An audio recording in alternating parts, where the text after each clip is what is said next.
हमारे चैनल को सब्सक्राइब करें और वीडियो को सबसे पहले देखने के लिए बेल आइकन को जरूर दबाएं। छठी मैया की जय। छठी मैया तुरंत हाजिर हो मनसा मोरी पूरी किया। हमारे आंगनवा में तुलसी का पेड़वा, हमारे आंगनवा में तुलसी का पेड़वा, वही पेड़वा में आपन बसेर कियो मनसा मोरी पूरी कियो। वही तुलसी में आपन बसेर कियो मनसा मोरी पूरी कियो। छठी मैया तू इतना जरूर कियो मनसा मोरी पूरी कियो। हमरे आंगन हमरे कुंवरवा पे महुआ के पेड़वा, हमरे आंगनवा में महुआ के पेड़वा, हमरे कुंवरवा पे महुआ के पेड़वा, हमरे कुंवरवा पे महुआ के पेड़वा, वही महुआ पे आपन बसेर कियो मनसा मोरी पूरी कियो। वही महुआ पे आपन बसेर कियो मनसा मोरी पूरी कियो। छठी मैया तू इतना जरूर कियो मनसा मोरी पूरी कियो।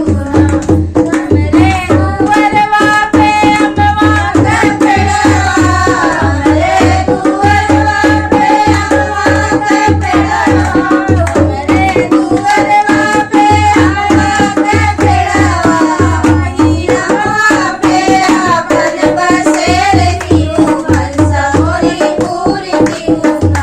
वही अम्बवा पे आपन बसेर कियो मनसा मोरी पूरी कियो। छठी मैया तू इतना जरूर कियो मनसा मोरी पूरी कियो। हमरे आंगनवा में निमिया के पेड़वा, हमरे आंगनवा में निमिया के पेड़वा, वही निमिया पे आपन बसेर कियो मनसा मोरी पूरी कियो। वही निमिया पे आपन बसेर कियो मनसा मोरी पूरी कियो। छठी मैया तू इतना जरूर कियो मनसा मोरी पूरी कियो।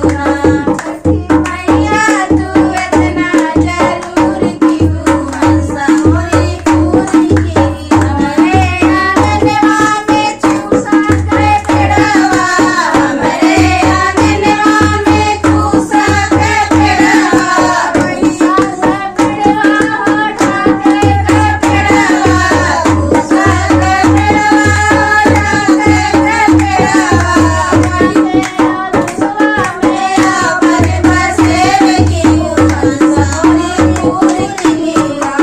वही गंगा में आपन बसेर कियो मनसा मोरी पूरी कियो। छठी मैया तू इतना जरूर कियो मनसा मोरी पूरी कियो। छठी मैया तू इतना जरूर कियो मनसा मोरी पूरी कियो। बोलो छठी मैया की जय। अगर आपको ऐसे ही गाने भजन कीर्तन सुनना है तो मेरे चैनल को सब्सक्राइब करें और बेल आइकन को प्रेस करना ना भूलें। धन्यवाद।